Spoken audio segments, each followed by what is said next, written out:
Hello everyone. आज मैं आप लोग को बताऊंगा पोएट्री फीस क्लास 12 के पोएट्री फीस का वो 10 चैप्टर और उसके 10 चैप्टर के कवियों के नाम। कवि के नाम थोड़ा सा ब्रिटिशर्स होते हैं, अमेरिकन होते हैं, तो उनके नाम को याद करना डिफिकल्ट होता है क्योंकि उनका प्रोनाउंसिएशन थोड़ा सा डिफिकल्ट होता है, हार्ड होता है। तो इसमें हम ट्रिक वाइज इन सब को पढ़ेंगे और ये श्योरली है कि इससे 10 नंबर पूछता है। अगर प्रोज और पोएट्री दोनों मिलाकर बात करें तो प्रोज और पोएट्री दोनों मिलाकर 10 नंबर पूछता है, ठीक है। तो इसको हम जानकारी लेंगे। इसमें सबसे पहले अगर बात करें sweetest love I do not go, इसके कवि जॉन डन है। इसको याद करने का सबसे सुंदर ट्रिक है, आप बस लव वर्ड देखो, लव को बस देखना है, लव वर्ड देखो और आपको बस याद रखना है कि जॉन डन को लव हुआ। अगर लव वर्ड आया जॉन डन को क्या हुआ, लव हुआ। नेक्स्ट इसके कवि सॉन्ग ऑफ माई सेल्फ, इसके कवि है वॉल्ट विटमैन। अब याद करने में है क्या, अगर आप याद कर सकते हो बट वो भूलने में कोई टाइम नहीं लगेगा, जल्दी भूल जाओगे। बट ट्रिक वाइज ये आसानी होगी। सॉन्ग ऑफ माई सेल्फ, मेरा खुद का गाना। अब सॉन्ग का मतलब क्या होता है, गीत गाना। अगर इसको ऐसे याद करेंगे तो वॉल्ट विटमैन थोड़ा सा डिफिकल्टीज होगा। लेकिन अगर करेंगे कि सॉन्ग व्हाइट मतलब उजला और मैन मतलब आदमी, उजला आदमी गाना गाता है, सॉन्ग कौन गाता है, उजला आदमी। Next now the leaves are falling fast, अब पत्ते तेजी से गिर रहे हैं। इसमें इसके कवि जो कवि है वो है W.H. ऑडेन। और W.H. ऑडेन को याद करने का सबसे शानदार ट्रिक है लीव्स मतलब पत्तियां, अब पत्ते तेजी से गिर रहे हैं तो लीव्स पत्तियां, और पत्तियां औरत से हम ऑडेन वर्ड से हम औरत बना सकते हैं, क्लियर।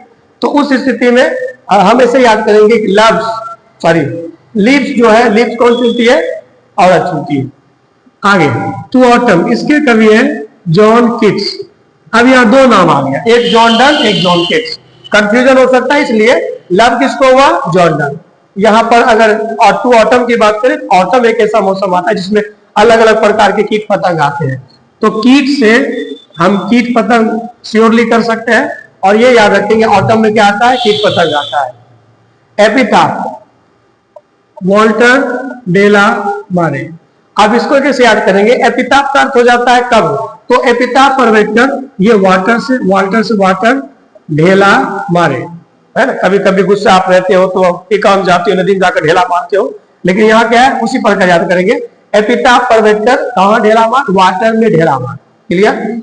नेक्स्ट सोल्जर मीठी बातें बोलकर, यही ना फिल्म है दी सोल्जर। इसके कवि है रूपर्ट ब्रूक।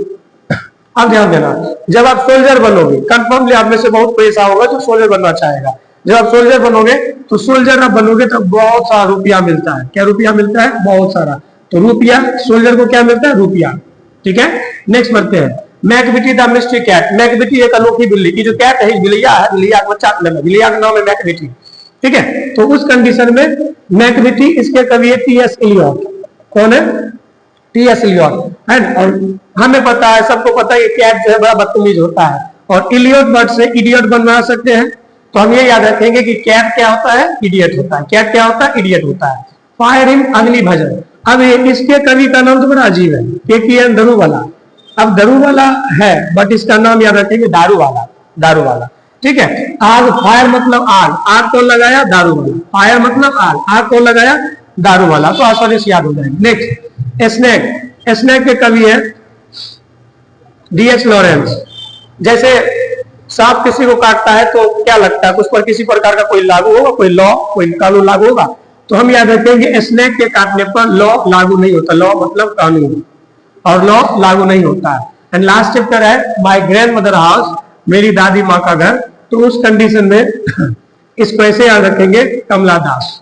हम ये याद रखेंगे कि आपके दादी माँ का नाम क्या है पता नहीं, बट ये कंफर्म याद रखें कि हम लोगों की दादी माँ का नाम